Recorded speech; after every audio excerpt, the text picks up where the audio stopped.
매주일이 부활주일이에요. 안식 후 첫날. 그래서 부활주일에 예배를 지켰고, 사도시대 그때에는 부활주일이 없었습니다. 왜냐하면 매주일이 부활주일이기 때문에. 사실은 이 부활주일이 절기로 지켜지면서 어떤 면에서는 이 주일의 부활 의식이 사라졌어요. 그래서 지금 이 부활주일의 부활을 기념하고 감사하며 주일날 나온다는 의식이 없어요. 이게 이제 어떤 면에서는 이 부활주일을 지키는 장단점이에요. 부활주일만 부활주일로 하는데 사실은 언제가 부활주일이다? 매주일이 부활주일이다. 할렐루야. 그래서 매주일 우리는 부활의 주님. 그래서 부활주일에 우리가 주님 앞에 예배를 드리는 것입니다. 그래서 여러분들이 매주일 나올 때 부활주일. 이 부활의 감격과 기쁨 속에서 예배하는 날이 바로 매주일인 것을 기억하면서 오늘 특별하게 우리가 부활주일로 우리가 지키지만은 그러나 더 중요한 것은 매주일 부활주일로 지켜나가는 게 더 중요한 일이다 하는 사실을 기억하시기 바랍니다. 며칠 전에 제가 몇 분과 같이 식사를 하면서 식사 전에 짝퉁 이야기가 나와서 짝퉁, 중국 짝퉁에 대해서 그래서 뭐 쌀을 만드는 걸 중국에서 하시던 분, 중국에 주재원으로 계시던 분, 중국에 직접 이렇게 쌀, 또 달걀, 직접 하게요. 그 쌀은 뭐 이렇게 그 폐 비닐을 녹여서 쌀을 만든다네요. 그거 뭐 팔면 안 되니까 쌀하고 일본 쌀하고 섞어서 이렇게 그렇게 판대요. 오히려 잘못 사면은 진짜 쌀도 못 먹게 되는 거죠. 그게 얼마나 사람이 참 악한가 하는 것을 보게 되는데, 또 달걀도 좀 그렇게 진짜처럼 만드는지. 중국의 이 짝퉁이 그 명품이 뭐 서울의 전문가, 백화점 전문가가 이렇게 외국산 전문가가 보면서 진짜보다 바늘이 더 잘 됐대요. 그래서 짝퉁도 싸지 않다네요. 뭐 몇백만 원 하면은 짝퉁을 몇십만 원 간다고 그렇게 싸고 아니라고 그러시더라고요. 이 세상에는 별의별 가짜들이 많지요. 가짜들이. 심지어는 가짜 목차도 있으니까 싸치하면 속기 쉬운 거죠. 이단들이 대한예수 장로회, 한국산 장로교회니까 장로를 간판 붙여놓고 그 행사하는 거예요. 가짜죠. 사람들을 미혹하고 유인하기 위해서 가짜로 간판 붙여놓고. 그래서 우리가 어떤 경우는 이거 진짜일까? 그러면서 뭐 싼 제품 같은 거, 많이 비싼 제품 같은 거는 이거 진짜인가? 진짜인가를 물어야 되는 세상. 그냥 참기름 그러는데 진짜 참기름이요. 진짜 참기름.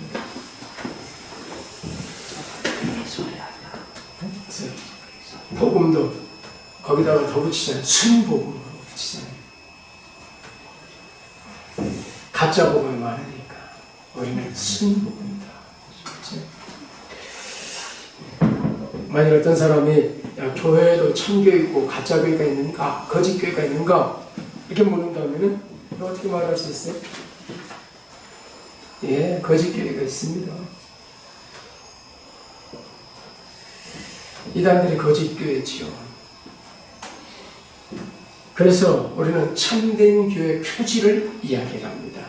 여러분들이 참된 교회 표지에 대해서 잘 아셔야 됩니다.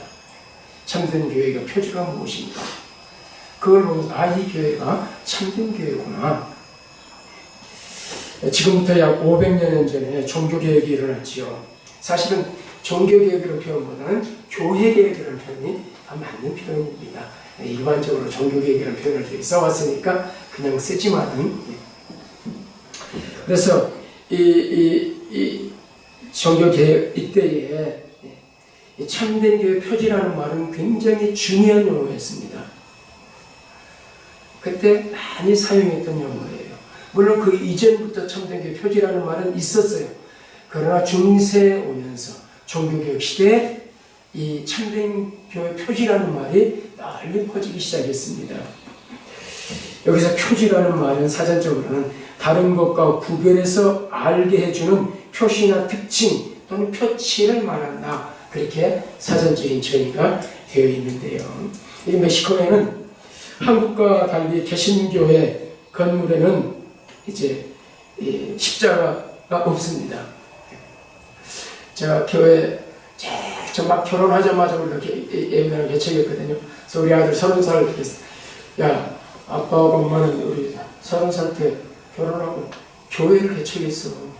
넌 뭐하고 있냐?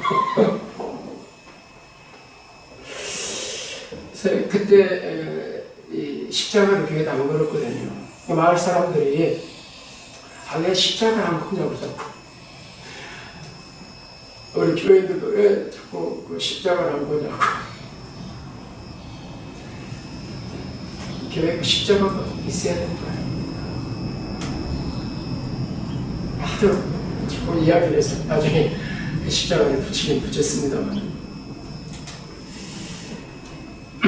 어쨌든 이제 멕시코에서는 교회 건물에 십자가가 있으면 로마 카톨릭 교회다, 그런 표시죠. 그래서 선교 처음 중미 쪽으로 와가지고 이제 예배당을 건축하고 이 선교사님 잘 몰라서 십자가를 붙였어요. 그랬더니 캐톨릭 교회인 줄 알고 크리스찬들이 교회로 오지 않는 것이었어요. 그래 십자가를 내렸다는 선교사님 이야기를 들었는데요. 그래서 멕시코에서는 십자가에 있는 교회 건물을 저기 카톨릭 예배당이구나 이렇게 보는 거지. 그래서 이 카톨릭 교회를 식별하는 거지. 물론 한국에서도 캐톨릭과 개신교는 십자가는 조금 모양이 다르죠. 좀 달라요. 어쨌든 이 멕시코 교회 건물의 십자가는 일종의 카톨릭 교회 표식인 것이죠. 이 종교개혁 시대에 종교개혁자들은 성경에서 너무도 멀어진 아주 부패할 대로 부패하고 타락할 대로 타락한 로마 카톨릭 교회를 참교회가 아니다, 거짓 교회다 이렇게 보는 것이죠. 성경에서 벗어난 교회.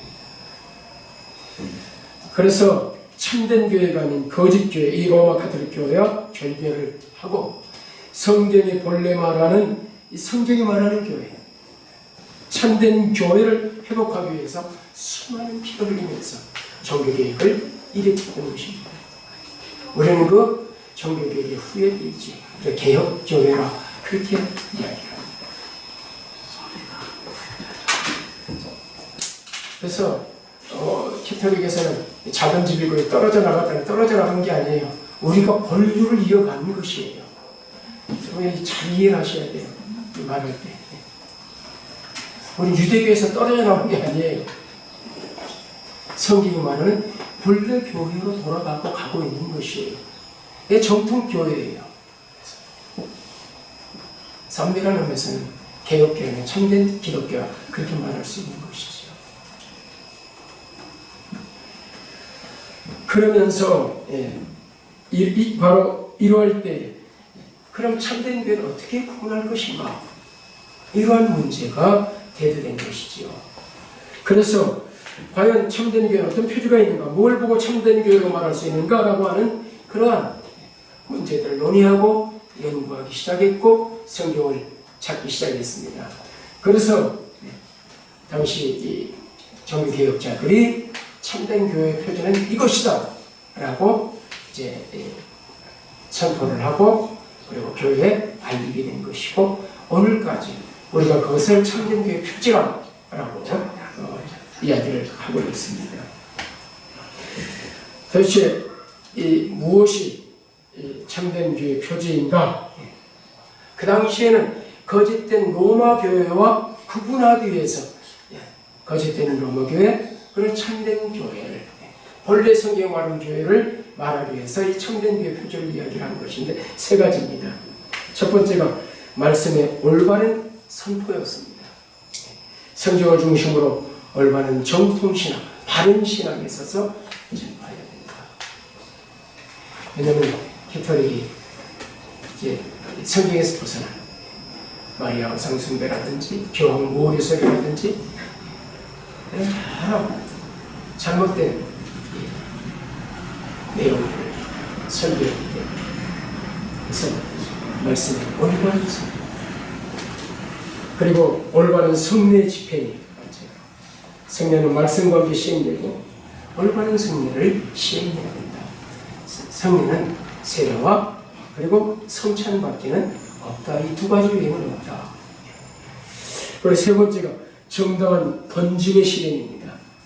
처음에는 두 가지만 이야기를 앞에 그러다가 뒤에 이 세 번째 정당한 건짐의 실행이 이제 포함되는데요. 건짐은 올바른 교회를 유지하고 그리고 거룩한 성례를 지키고 교회 질서에 꼭 필요한 교회를 거룩하기 위해서 누군가를 벌주기 위해서가 아니라 교회를 거룩하기 위해서 반드시 건짐을 시행해야 된다라고 이 세 가지가 시행되는 것이 바로 참된 교회라. 이제 이거는 이 가톨릭 교회 말씀 선포, 가톨릭 교회 성례, 가톨릭 교회 건짐 여기과 반해서 지금 나온 것이에요. 오늘 이 참된 교회 표지 두 번째를 이야기하려고 하는 것입니다. 바로 올바른 성례 집행인 것이죠. 올바른 성례 집행에 대해서 많은 설명이 필요하고 오늘 이 참된 교회 표지에 대해서 많은 설명이 필요한 부분이고 그런데 오늘 이 자세한 설명을 하려면 이제 이 성례에 대해서만 특별히 이 성찬에 대해서 말씀드릴 텐데요. 오늘 우리는 부활주일이자 성례주일로 성찬식을 하기 때문에 너의 성찬식 때 말씀을 드려오지만은 오늘 또 한 번 말씀을 드립니다. 우리가 코로나 위험 속에서도 가정에서 영상대를 드리는 이때 왜 꼭 대면해야만 되고 마스크를 벗고 빵을 먹고 포도주를 마셔야 하는 이 성찬식을 해야만 되는가? 아니 코로나 위험 상황 속에서 그래야만 되는가? 그래서 이 성찬식도 온라인으로 하는 교회가 있어요. 시티에 온라인으로 집에서 본인들이 준비해가지고 가족들끼리 이제 목사님이 영상으로 이렇게 하면 가족들이 이제 이렇게 먹고 마시는 온라인으로 성찬식을 하게 되는데 성찬식은 그래도 대면에서 해야 되겠다 그런 생각을 갖는 것이지요. 우리가 그리 해야 되는 이유는 앞에 살펴본 것처럼 이 성례가 교회가 된 표지, 교회가 교회라는 증거를 드러내는 게 바로 이 성찬식이기 때문입니다. 그래서 우리 대한민국자민회 합동측 헌법에 보면 규칙 제6조 4항에 1년에 최소 2번 이상은 성례식을 하라라고 이렇게 권고하고 그리고 명시를 하게 됐습니다. 반드시 2번 이상은 해야 돼요. 많이 할수록 좋고 초대교회 때는 매주에 했던 것이죠. 오늘은 캐톨릭 교회는 매주에 하죠. 그 성찬식이 이제 바르지 못해서 그렇지 화친설을 이야기를 하기 때문에 그래서 미신적인 요소가 가미되고 여러 가지 요소들이 가미되기 때문에 성경이 말하는 기념설 그리고 상징적 임재설을 우리는 이야기를 하죠. 어쨌든 더 중요한 것은 헌법에 뭐 이랬다 뭐 이런 것보다 더 중요한 것은 우리 주님께서 친히 이 성례를 하라고 말씀하셨기 때문입니다. 마태복음 28장 19절입니다. 그러므로 너희는 가서 모든 민족으로 제자를 삼아 아버지 아들 성령 이름으로 세례를 베풀고 말씀하죠. 누가복음 20장 19절 또 떡을 가져 감사기도 하시고 떼어 그들에게 주시며 이르시되 이것은 너희를 위하여 주는 내 몸이라 너희가 이를 행하여 나를 기념하라 라고 말씀하셨습니다. 그래서 우리가 이 말씀을 쫓아서 주께서 명하신 것이기 때문에 이 세례와 성찬을 시행하는 것입니다. 사실 초대교회가 여러 가지 핍박의 이유가 있었지요. 황제 숭배를 거부하고 주님만이 우리 왕이다 하는 그러한 정치적인 이유도 있었지만, 또 하나는 이 성찬 때문에 오해가 생겼죠. 주로 카타콤에서 지하묘지에서 이 성찬식을 하다 보니까 오해돼서 살과 피, 사람 인육을 먹는다. 그렇게 저것들은 인육을 먹는다. 그래서 탄압이 더 심해졌고 오해지요. 그러나 그걸 사실로 아는 사람들은 핍박하게 되고, 저것들 인육을 먹는 놈들. 가톨릭교회는 성례를 세례와 성찬 두 가지를 외에도 전진성사, 고해성사, 신품성사, 혼배성사, 종부성사 이 5가지를 더해서 7성례를 이야기합니다. 그러나 개혁자들, 성경은 우리 주님이신 예수님께서는 세례와 성찬만을 제정하셨다. 세례를 베풀라 하셨고 성찬을 행해서 날 기념하라 말씀하셨다. 고해 성사라든지 신품 임지가 이런 성사라든지 혼인 또는 죽음 이런 것들은 성사가 성례가 아니다 라고, 이건 거짓이다, 잘못된 것이다. 그리고 이제 성례를, 바른 성례를, 주님이 말씀하신 성례만을 거행해야겠다, 바른 교회는 그래야 된다 라고 말씀한 것이지요. 그래서 종교개혁자는 카톨릭의 이 7가지 성례를 거부하고 주님 말씀 따라서 2가지 성례, 세례와 성찬만을 성례로 인정하고 시행했고, 지금까지 참된 교회는 이 세례와 성만찬만을 성례로 해서 시행하고 있는 것입니다. 그러면 성례가 뭐냐? 우리 주님의 세례와 성찬, 이 성례를 제정하셨는가 하는 것이지. 세례와 성찬은 눈으로 보는 말씀입니다. 신자들의 믿음을 견고하기는 은혜의 방편입니다. 이 2가지 단어, 눈으로 보는 말씀 그리고 은혜의 방편, 이 2 단어를 이해하셔야 돼요. 신앙생활은 이 2 단어가 굉장히 중요한 단어입니다. 은혜의 방편이라는 말은 은혜를 받는 통로 또는 은혜 받는 수단, 은혜 받는 방법을 이야기하는 것이에요. 방편, 그러니까 조금 어려워 보이는데, 우리 어른들이 옛날 이렇게 그렇게 조직신앙을 할 때 그런 용어들을 썼기 때문에, 그래서 우리도 이제 입에 배서 방편이라는 말을 쓰는데, 그래서 개혁자들은 은혜의 방편을 2가지로 말했고, 지금까지 우리는 은혜의 방편 2가지다라고 이야기합니다. 하나는 쥐로 듣는 말씀이에요. 지금 여러분들이 하나님의 은혜의 방편에 지금 참여하고 있는 거예요. 그래서 은혜를 받고 있어요. 쥐로 듣는 말씀을 통해서, 공적인 주일의 공적인 말씀을 통해서 하나님은 공적으로 은혜를 주시는 것이에요.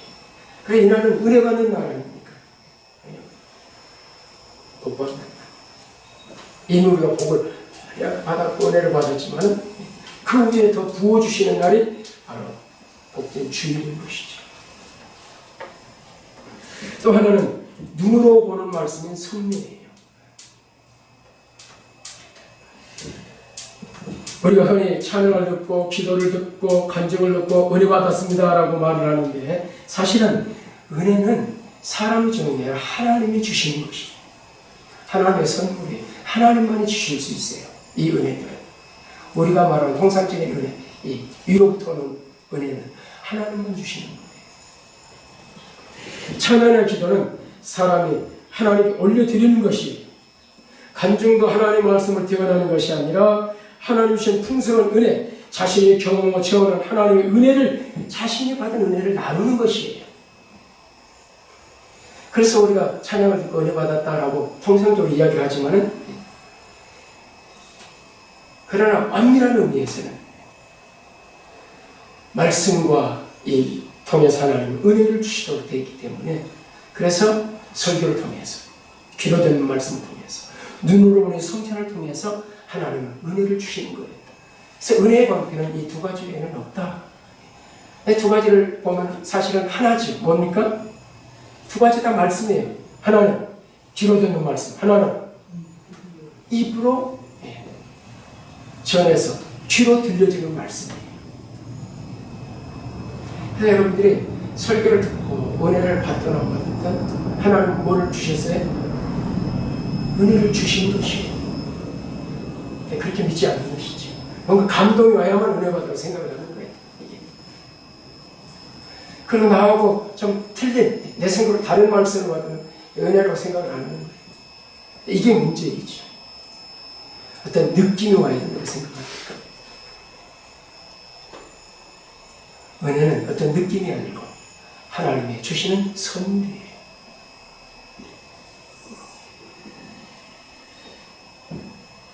그래서 우리는 흔히 감동이 되고 감명부각을 은혜 받았다라는 표현을 쓰지만은 은혜라고 구별하면은 정확한 구별은 좀 그런 것이죠. 은혜라는 용어를 쓸 때에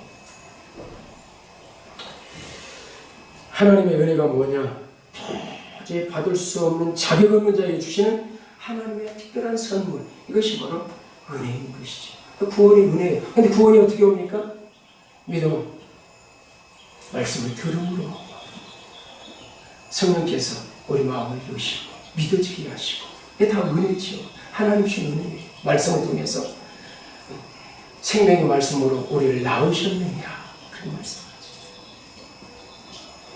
영적 은혜는 그래서 하나님만이 주실 수 있는 하나님의 말씀을 통해서 주어지는 것들이에요. 그래서 개신교는 말씀 중심의 교회라 그렇게 이야기하는 것입니다. 그리고 제가 은혜교회라 하는 이 은혜교회가 그냥 은혜교회라면 약간 깊은 의미들이 있어요.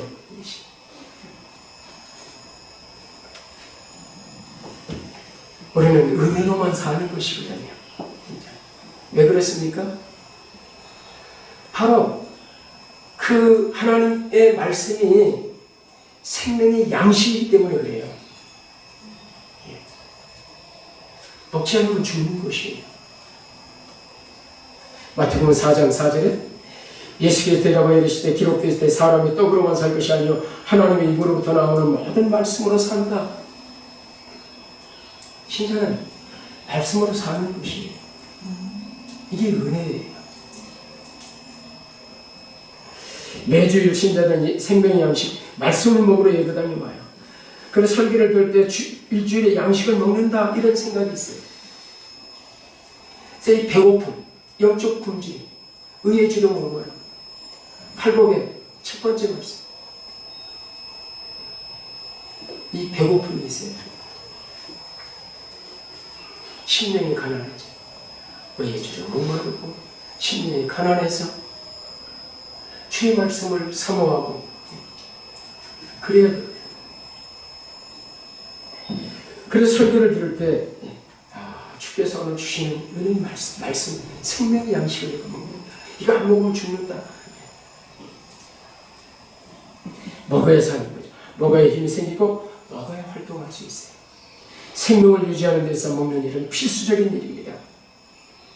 신앙생활도 마찬가지예요. 영적인 양식 말씀을 먹어야 사는 것이에요. 그래야 힘이 생겨서 영적 힘이 생기고 견고해지고 믿음이 견고해지고 강력해져서 세상을 이기고 죄를 이기고 사단의 괴계를 이기고 영적 싸움에 승리할 수가 있어요. 왜 유혹받고 넘어지고 영적 싸움에 승리하지 못하는가? 먹지 않아서 힘이 없으니까. 싸울 힘이 없어. 왜냐하면 이 생명의 양식을 공급받고 먹어야 힘이 생겨서 싸우는데 그러지 못합니다.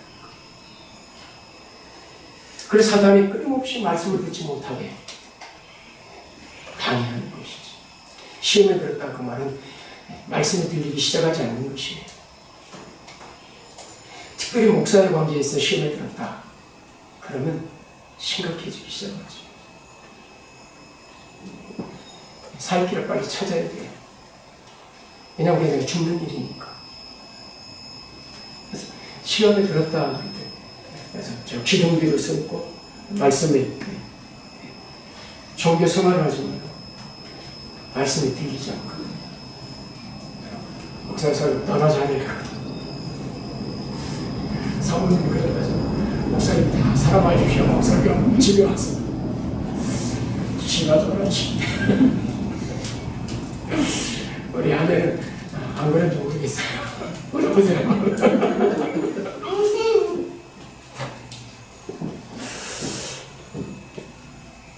가장 연약한 모습들이 드러내 가정 아닙니까? 그래서 아내의 존경받는 남편은 대단한 겁니다. 물론 그리 아내도 남편을 존경해야 돼요. 이게 의무예요. 존경스러워서 존경하니까 그 위치 때문에 하나님이 세우신 위치 때문에 존경하는 것이에요. 그러나 존경받을 만해서 마음에서도 우러나오는 존경을 받는 남편들은 세상에 어떤 것보다 더 귀한 걸 가진 것입니다. 보약보다 가장 큰 보약을 보게 된 게 남편을 존중하는 것이죠. 그게 성경 말씀이에요. 하나님 말씀이죠. 성찬을 눈으로 보는 말씀, 은혜의 방편인 것이죠. 눈으로 보는 말씀, 은혜의 방편. 하나님이죠. 이 설교를 통해서 은혜를 베푸시고 성찬을 통해서 은혜를 베푸시는 거예요. 오늘 본문에서 예수님 자신을 누구라고 말씀하셨는가? 요한복음 6장 오늘 본문 보십시다. 내가 곧 생명의 떡이니라. 너희 조상들은 광야에서 만나를 먹었어도 죽을 거니와 이는 하늘에서 내려온 떡이니 사람으로 하여금 먹고 죽지 아니게 하는 것이니라. 나는 하늘에서 내려온 살아있는 떡이니 사람이 이 떡을 먹으면 영생하리라.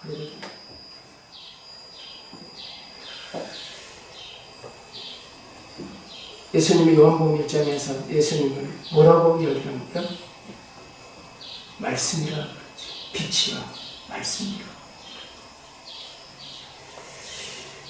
예수님은 자신을 생명의 떡, 하늘에서 내려온 살아있는 떡이라고 말씀하세요. 이거는 지금 과거 구약의 출애굽 사건과 관련되어 있어요.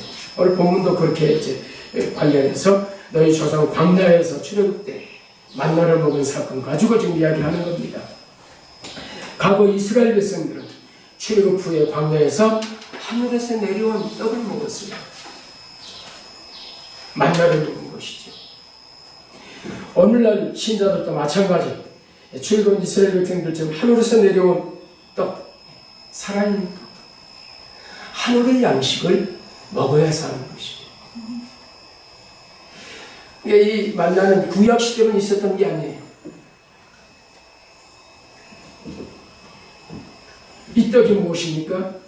6장 51절 나는 하늘에서 내려온 살아있는 떡이니 사람이 이 떡을 먹으면 어떻게 된다? 영생하리라. 내가 줄 떡은 곧 세상에 생명을 낸 내 살이니라. 그래서 이 떡을 먹어야 영생하는 것입니다.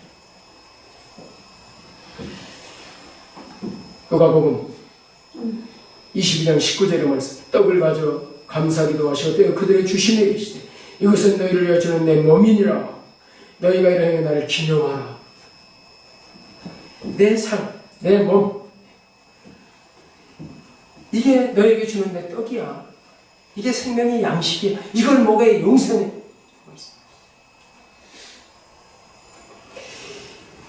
예수님의 입에서 나오는 이 말씀이 생명의 양식이지. 성찬 역시 눈으로 확실하게 보는, 그리고 직접 먹고 마시는 생명의 양식입니다. 은혜의 방편, 하나님을 통해서 우리가 이 땅에서 살아갈 수 있도록 은혜를 베푸시는 것이죠. 어떻게 보면 1년에 며칠이나 먹을 수 있는 특별한 생명의 양식이에요. 그리고 이 양식은 먹어도 되고 안 먹어도 그만이 그런 양식이 아니에요. 반드시 먹어야 하는 특별한 양식이에요. 요한복음 6장 93절 이하 보십시다. 예수께서 이르시되 내가 진실로 진실로 너희 이루는 인자의 살을 먹지 아니고 인자의 피를 마시지 아니하면 너희 속에 생명이 없다. 내 살을 먹고 내 피를 마시는 자는 영생을 가졌고 마지막 날에 내가 그를 다시 살리리니 내 살은 참된 양식이요 내 피는 참된 능력이다. 내 살을 먹고 내 피를 마시는 자는 내 안에 거하고 나도 그의 안에 거하네. 살아계신 아버지께서 나를 보내시면 내가 아버지께로 말미암아 사는 같이 나를 먹는 그 사람도 나로 말미암아 살리라. 이것은 하늘에서 내려온 떡이니 조상들이 먹고도 죽은 그것 같지 아니하여 이 떡을 먹는 자는 영원히 살리라. 말씀하세요. 자연인 불신자지. 불신자가 예수를 믿고 구원을 받으면 거듭남이 다시 태어나는 것이죠. 새 생명으로 다시 태어납니다. 새 생명을 얻게 돼요. 그러면 새 생명을 가진 자는 이제 새로운 신분을 얻게 돼요. 새 나라 백성, 하나님 나라 백성이에요. 그래서 하나님 나라 백성의 왕은 백성들에게 공급할 책임이 있는 것이에요. 보호를 하고. 그래서 가정 여러분 자녀가 태어나면 그 자녀를 먹이고 입히고 생명을 살리고 보호하는 게 부모의 의무지요. 그 의무를 안 하면 법의 제재를 받는 것이죠.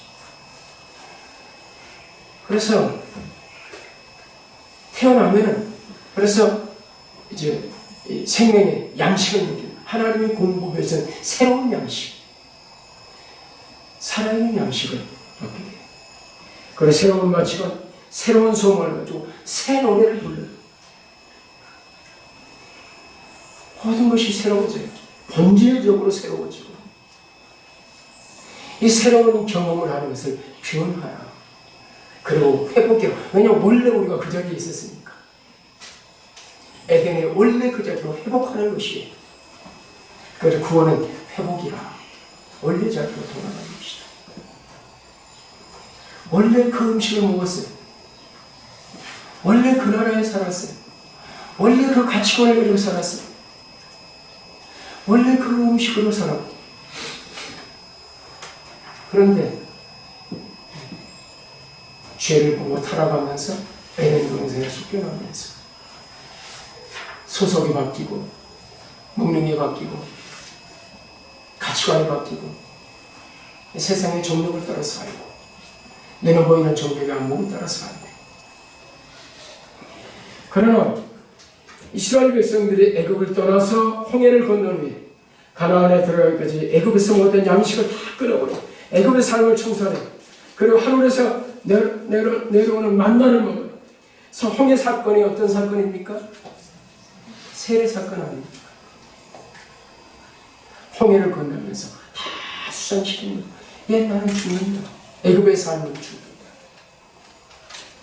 내가 죽는 사건이 세례 사건이죠. 세례를 그래서 이 몰세례는 성령세례 받은 것을 사람들 앞에서 확인하는 것이죠. 보증하는 것이고 인을 치는 것이고. 그러나 물세례를 받았습니다. 성령세례가 아닐 수도 있어요.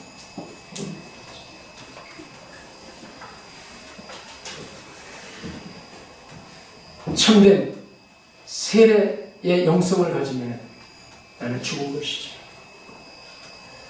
그래서 갈라디아 2장 10절의 말씀이 우리 삶으로 다가와야 돼요. 내가 그리스도의 십자가에 못 박혔나니 이제 내가 사는 것은 나를 위해 사는 게 아니라 나는 죽었다. 그리고 이제는 하나님 나라를 위해서. 그리고 우리의 목표가 무엇입니까? 하나님의 나라, 하나님의 이름, 하나님의 영광, 이런 거 아닙니까? 새 목표, 새로운 가치를 가지고 사는 것이지.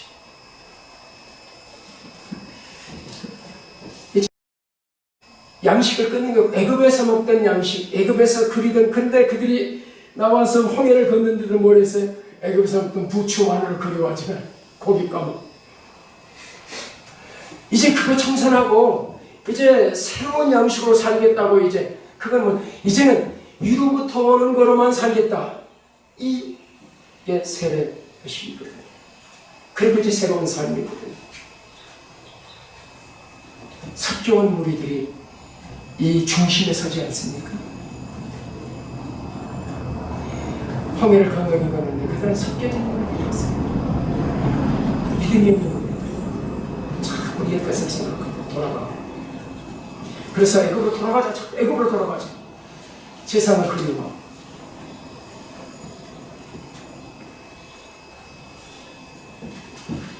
그래서 이 홍해 사건을 겪은 세례를 경험한 신자들은 이제 하늘의 만나를 먹는 것입니다. 새 양식을 먹어야 돼요. 그래서 지금 이 본문에서 예수님이 뭐고 말씀해? 너희 조상들이 먹었던 만나. 그래서 같이 말씀하는. 그래서 이제 새로운 만나, 살아있는 만나, 하늘에서 내려온 양식. 그거 뭐냐? 내 살이야, 내 피고. 이거 먹으면 살아. 이걸 먹지 않으면 죽어. 먹으면 영생하리라.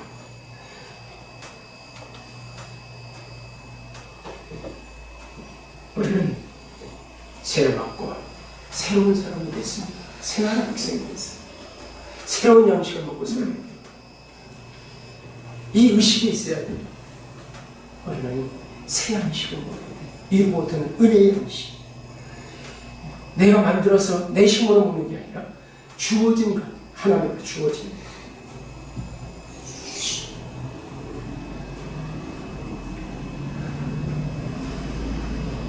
오늘날에도 구원받고 새로운 새 생명을 가진 신자들, 예금식, 세상의 모든 것을 장사지고 그걸 끊어버리고 그것을 십자가에 못 박혔다 그렇게 얘기하지.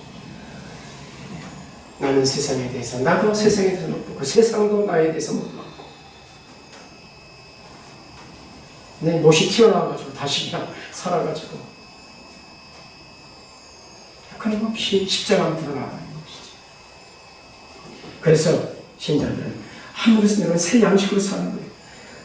그 새 양식이 바로 하늘에서 내려오는 이 말씀이고 공적 예배를 통해 주어진 귀로 듣는 말씀, 눈으로 보는 이 성찬인 것이에요.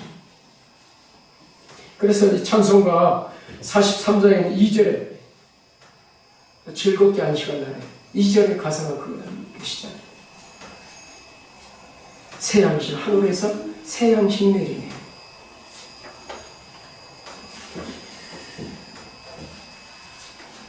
이 성찬이 바로 강에 주어지는 말씀이 새로운 양식이에요. 그리고 이 성찬이 새로운 양식이에요. 하나님 은혜의 방편.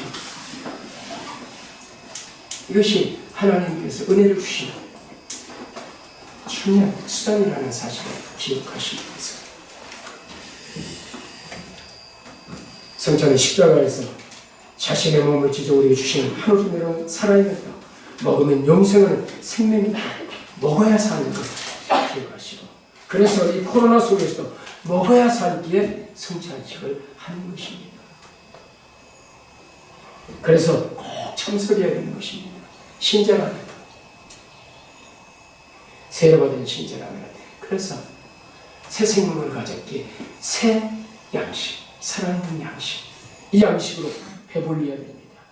오늘 이 특별한 생명의 양식을 먹는 복된 식탁에 풍성한 은혜를 선물하며 성찬에 참여하시기를 바랍니다. 기도하겠습니다.